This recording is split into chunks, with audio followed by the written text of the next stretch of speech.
젊은 목회자 디모데에게 바울이 세상을 떠나기 직전이라고 느껴지는 그 시절에 주었던 교훈 중 하나는 말세에는 고통하는 때가 이른다라는 이야기입니다. 오늘은 말세입니까? 이스라엘 사람들뿐만 아니라 지금 초대교회 사람들은 날마다 오늘이 마지막일 수도 있다라는 마음으로 살았습니다. 왜냐하면 이 말씀을 듣고 이 말씀을 가르칠 디모데가, 그리고 이 말씀을 디모데로부터 듣는 사람들 입장에서는 그 당시 시대가 말세였기 때문입니다. 그리고 오늘날 우리가 이 말씀을 읽으면서 느끼는 것 또한 우리도 말세에 살고 있구나라는 마음을 갖게 됩니다. 말세의 특징에 대해서 19개 정도 기록이 되어지고 있는데 모든 그 보석을 하나로 묶을 수 있는 이야기가 무엇일까 새벽에 고민하던 중에 저는 관계를 찢는 것은 말세의 징후다라는 결론을 내리게 되었습니다. 2절에 보면 사람들이 자기를 사랑한다라고 하죠. 누구를 사랑해야 되는데 자기를 사랑하는 겁니까? 하나님을 사랑하고 이웃을 사랑해야 되는데 자기만 사랑하고 있는 것이죠. 돈을 사랑하는 것, 하나님께서는 항상 하나님과 돈을 반대편에 두셨습니다. 자랑하는 것, 교만하는 것, 이 자랑과 교만은 하나님과 나를 멀어지게 만드는 것이고 사람들과 나를 멀어지게 만드는 거죠. 비방하며 부모를 거역하며 가장 기본적인 관계인 부모 자식 간에서도 단절이 일어나게 된다라는 것입니다.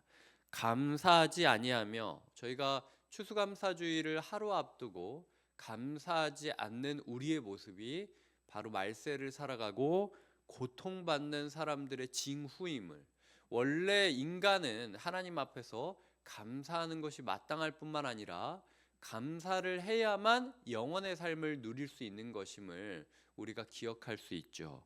거룩하지 아니하며 무정하며 정이 없다는 거죠. 원통함을 풀지 아니하며, 원통함을 풀지 않는 게 왜 말세에 고통받는 때입니까? 이거 풀고 싶어도 관계가 너무 찢어져 있기 때문에 풀 수도 없고, 이 악한 마음을 솔직하게 이야기하면서 하나님 앞에 털어놓으면서 승화시켜서 부드럽게 전하는 것이 아니라 쓴뿌리가 마음에 담겨져서 내 심장과 영혼을 자양분사나 갉아먹고 자라고 있는 원통함의 나무가 있다라는 것입니다.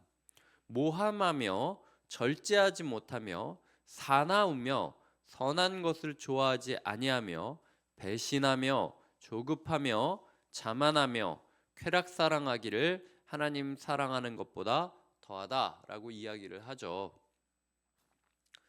모든 가정, 모든 개인, 모든 교회, 모든 사회 가운데 정말 한 단어 한 단어가 예리하게 폐부를 찌르는 듯한 마음입니다. 우리는 지금 말세를 살아가고 있고 그렇기 때문에 고통받고 있다라는 것이죠.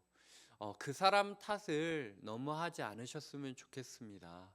말세이기 때문에 그런 걸 수 있어요. 세상이 끝날 때가 되었기 때문에 예수님이 말씀하셨듯 저들이 자기가 하는 일이 무엇인지 알지 못하고 나를 십자가에 못 박는다 라는 고백밖에 우리가 할 수 있는 고백이 없을지 모른다라는 것입니다.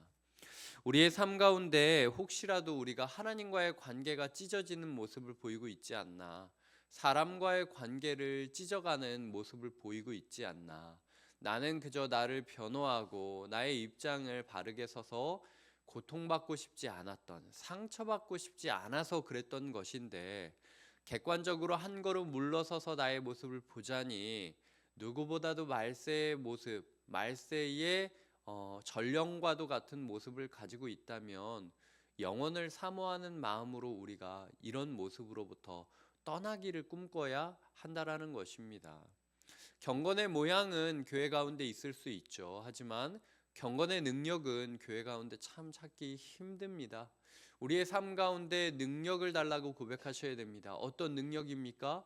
5절까지 이야기했던 것들로부터 피할 수 있는 능력을 구하는 것입니다.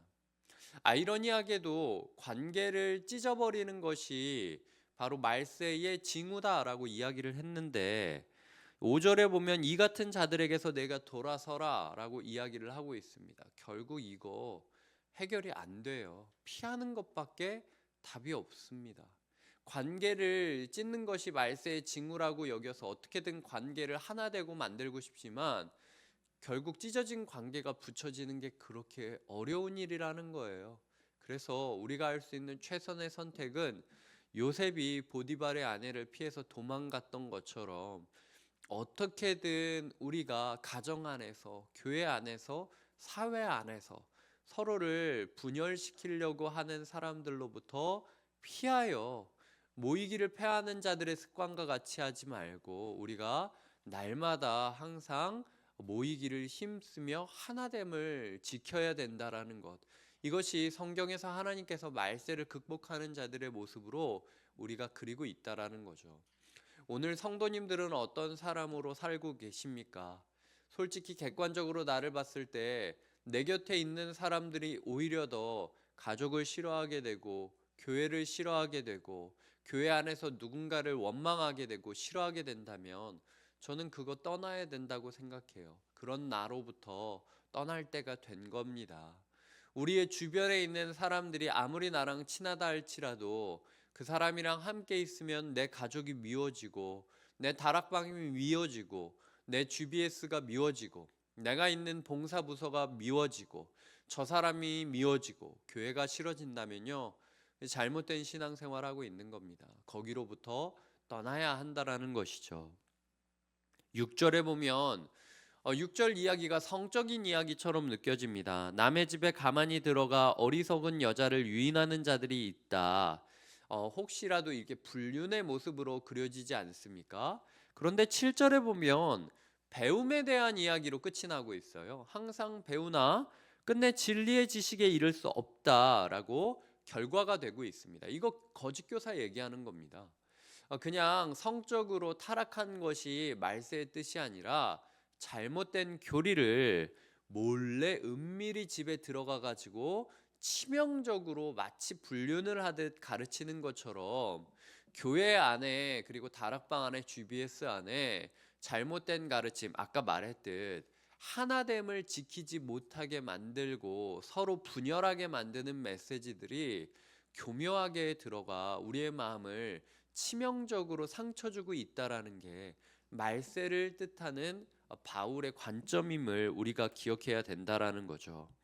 결국에는 죄를 무겁게 질 뿐만 아니라 여러 가지 욕심에 끌린 바 되우죠. 하지만 그렇기 때문에 날마다 배웁니다. 이 여자가 지금요 배우지 않는 게 아니에요. 누구보다도 열심히 하나님의 말씀을 배우고 있습니다. 하지만 하나님을 말씀을 배운다라고 하지만 그 배움 가운데 서로 찢어지고 서로 분열하고 서로 오해하고 서로 원망하고 감사하지 않는 모습을 통해서 오히려 더 악한 모습으로 가고 있는 것을 그리고 있다라는 것이죠. 끝내 진리의 지식에는 이르지 못한다라는 것을 우리가 경고로 삼아야 된다라는 것입니다. 8절은 얀네와 얀브레라는 사람이 나옵니다. 이 사람 성경에 나오는가? 저도 좀 찾아봤는데 성경보다는 당시 랍비의 전승이나 이런 데에 많이 등장하는 사람들입니다. 출애굽기 3장에 보면은 그 모세가 부름받고 이집트에 들어가서 기적을 행할 때 이집트의 마술사들이 모세가 했던 것처럼 흉내내기는 하는데 모세가 했던 것처럼 능력은 없었다.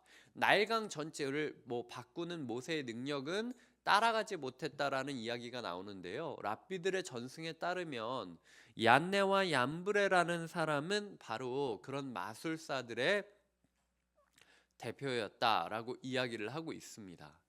8절과 9절을 보면서 제가 참 위로를 받았던 건 모세조차도 대적하는 자들이 있었다라는 것. 우리가 생각했을 땐 어느 정도 영적으로 성장하고 권위가 있고 능력이 있으면 사람들이 내 말을 믿어주지 않을까, 나를 따라주지 않을까 생각할 수 있겠지만 모세조차도 사역할 때 날마다 부딪힘이 있었다라는 거예요.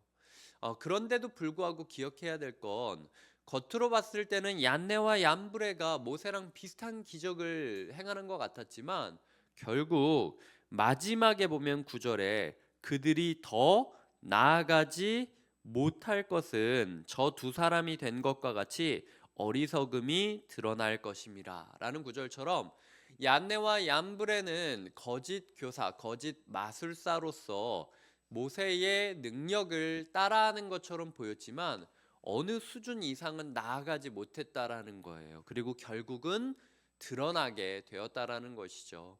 성도님들이 교회 생활하면서 솔직히 교회 안에서도 하나됨을 지키는 것보다 하나됨을 찍고 편먹는 게 훨씬 쉬운 일입니다. 하지만 그럼에도 불구하고 끝까지 한 영혼을 포기하지 않고 하나됨을 지키겠다라고 결단한다면요, 우리의 삶에 능력이 없고 휘둘리고 맨날 상처받고 오해받는 것 같아도 결국에는 우리가 더 나아갈 수 있는 지점이 있다라는 겁니다. 우리가 더 드러나게 되는 진심이 있게 된다라는 겁니다. 그걸 믿고 젊은 목사 디모데가 끝까지 진심 하나 성심 하나 가지고 성실히 하나님께 갔던 것처럼 우리가 하나됨을 지켜야 된다라는 것이죠. 말씀을 맺겠습니다. 교회 안에서 가정 안에서 마음이 나뉜다라는 게 이렇게 무섭습니다. 하나님께로 우리가 한 마음으로 가고 있지 않다면 정말 회개하고 통회할 때예요. 이거 정말 말세의 때입니다. 우리 교회 가운데 혹시라도 분열의 마음이 있다면 어떻게든 필사적으로 하나됨을 지키기 위해 애쓰시고 꿈꾸셔야 됩니다. 이 하나됨을 막는 세력들은 너무나도 은밀하게 하지만 정말 치명적으로 우리의 가정과 공동체와 사회를 상처 주게 돼 있습니다. 하지만 그럼에도 기억하셔야 될 것은 모세의 때에도 모세조차도 그런 부딪힘을 경험하였고 하나님의 지팡이가 되어 묵묵히 걸어가기만 한다면 결국은 우리만이 나아갈 수 있는 지점이 있을 것이고 우리만이 드러나게 될 수 있는 진심이 있다라는 것이죠. 그거 하나 믿고 가는 겁니다. 굳이 일부러 일일이 변명하고 설득하고 말싸움하면서 갈 필요는 없다라는 것이죠. 하나님께서 이렇게 초심을 회복하시고 진심을 회복한 사역자들과 성도님들을 통하여 교회를 바르게 세워가시길 꿈꾸시며 감사를 회복하시는 토요일 되시길 주님의 이름으로 부탁드립니다. 기도하시겠습니다. 하나님 감사합니다. 오늘 주시는 말씀을 따라 이 시대가 고통받는 이유를 깨닫게 하여 주시고 이 말세의 시대 가운데 내가 영원의 삶을 추구한다라는 것은 무엇인지 깨닫게 하여 주시고 어떤 부분에 있어서 힘을 쓰며 하나님께 나아가야 되는지 나의 삶의 방향에 대해서 고민하게 하여 주시옵소서. 예수님의 이름으로 기도드립니다. 아멘.